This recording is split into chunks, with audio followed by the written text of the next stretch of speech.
Blake, it is great to have you on this morning. How you doing, man? Yeah, it's great to be here. I'm doing good, waking up, getting ready for this day. So I'm looking forward to Morning it. show hazard. Morning show hazard. I wanted to let you know up front, right off the bat, this is a Game 6 safe space, okay? So you will not be asked to answer that question for the billionth time. I did want to. No problem. So I'm watching yesterday. Tune in, and we're watching your debut. And you look so good in the brown and gold. You look amazing. And you're out there. First pitch is a Padre, zip, dot, outside corner ball.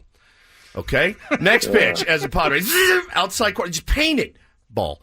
And I saw you. I rewound it, and I watched you look at the ump like, really? I mean, dude, you painted those. And here we are in your first start. You know you're only going one inning, and the dude was squeezing you right off the bat. And it got to you a little bit, didn't it?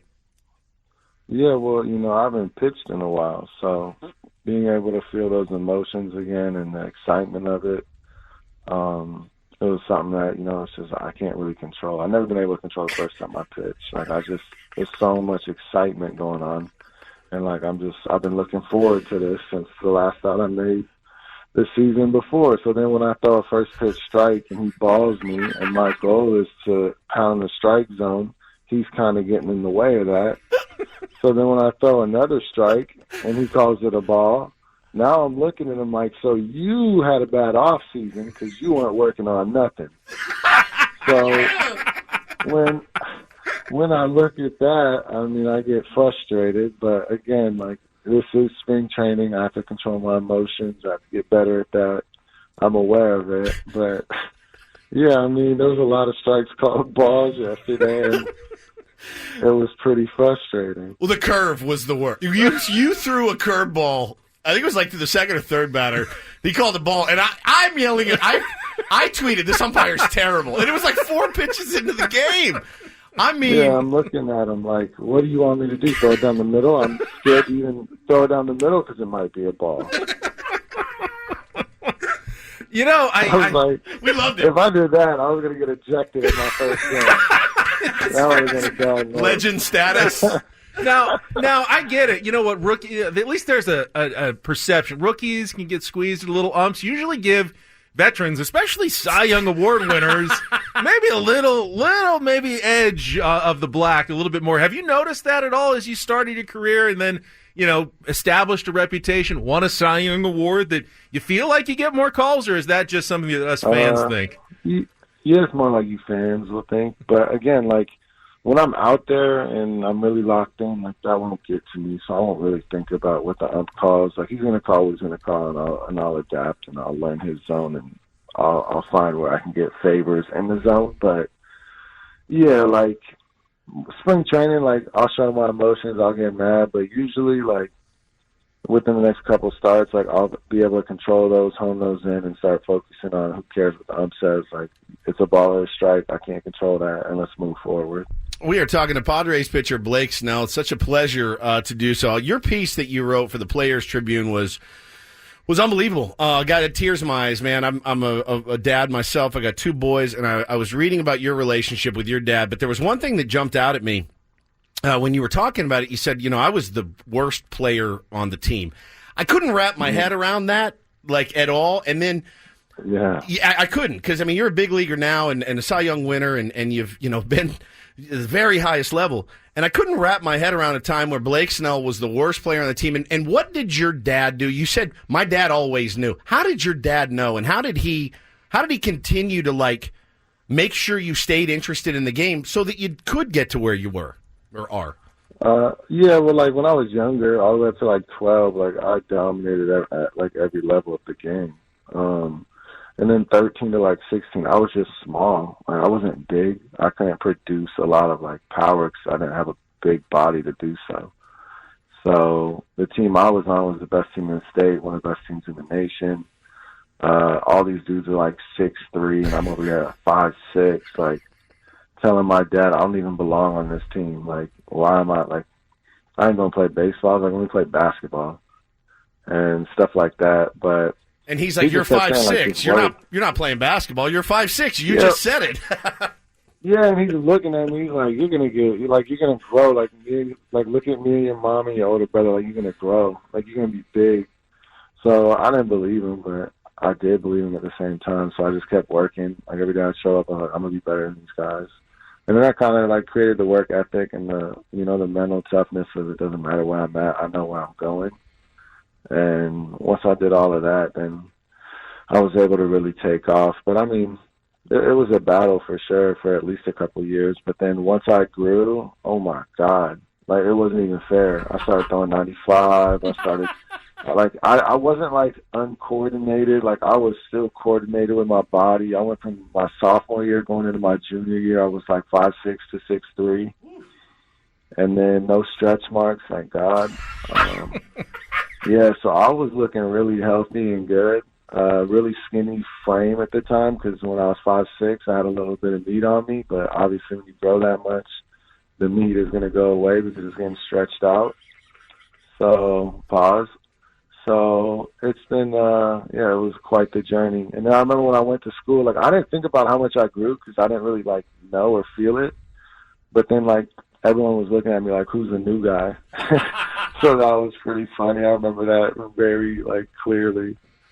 But yeah, like, and then with all of that, my dad just said, keep working. And then when I started playing baseball that junior year, like, I just noticed like I was throwing way harder. I was able to like actually hit the ball over the fence for once. Like, so it was a lot of fun. And then working became fun because I knew I was one of the better kids. So then working hard to be better was even like I enjoyed that even more. So Blake, then your senior year of high school, you go 9-0 with a 1 ERA, and you get drafted by the Tampa Bay Rays. And I thought about this. You spent 10 years in that organization, going up through the minors, up to the big club, establishing yourself as a big leaguer.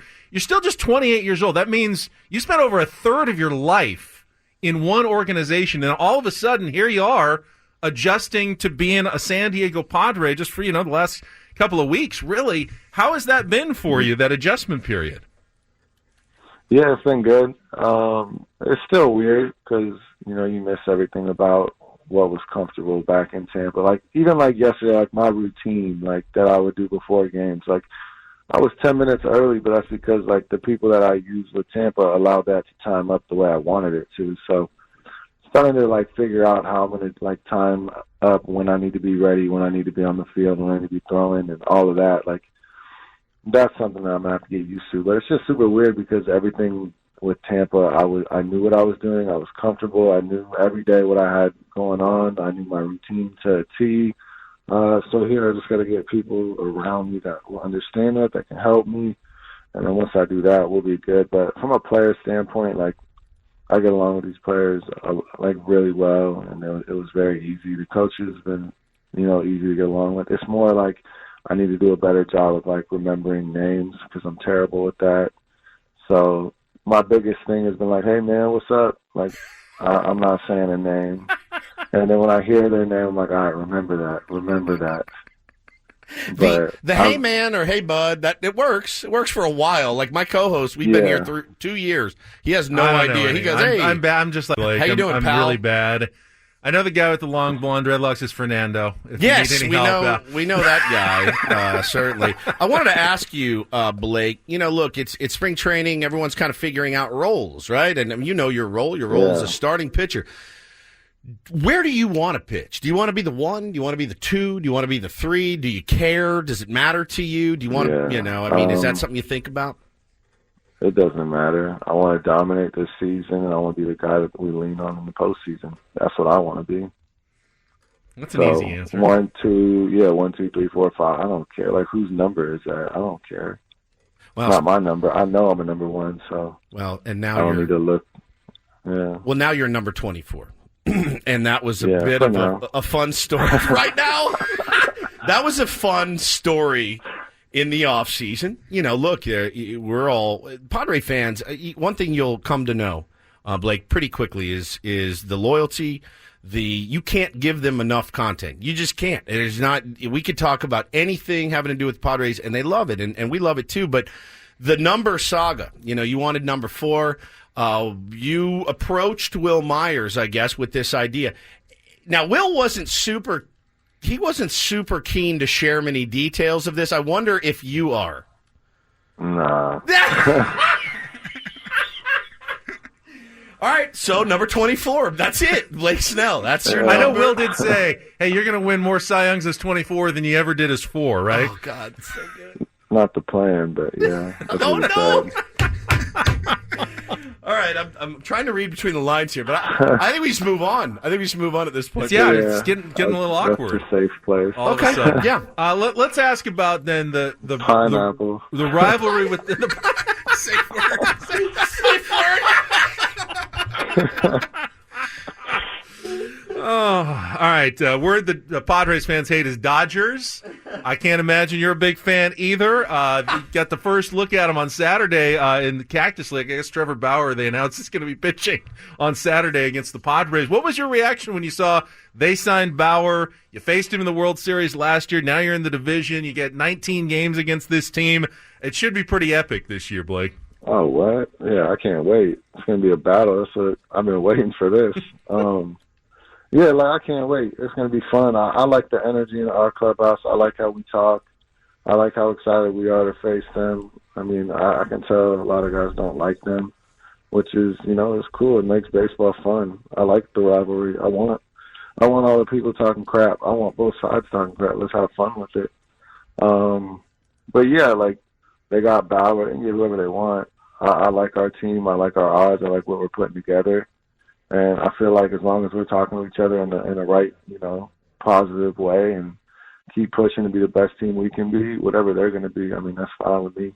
I'm not worried about what they're doing. I know what we're going to do. I know, what I can do to help us be better. And when we play them, we're going to give them everything we got, and hopefully that, ends in a lot of wins. You may not know this about Padres fans, but I think you're going to like it. It's called the Final Score thread on Twitter. God. Oh, my So anytime the Padres game ends and then the other team tweets out the final score, especially when the Padres win, it's like, game over, Dodgers fall today 3-0.